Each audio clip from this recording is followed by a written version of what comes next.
Story 1: A family vacation gone wrong. One of the most chilling stories in cruise ship history is the mysterious disappearance of George Smith IV. His case has become one of the most infamous and baffling maritime disappearances of the 21st century. In 2005, George Smith IV, a 26-year-old man from Connecticut, was on his honeymoon with his new wife, Jennifer, aboard the Royal Caribbean's Brilliance of the Seas. The couple was cruising the Mediterranean, traveling to places like Greece, Turkey, and Italy.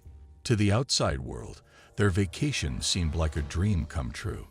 But for George's family,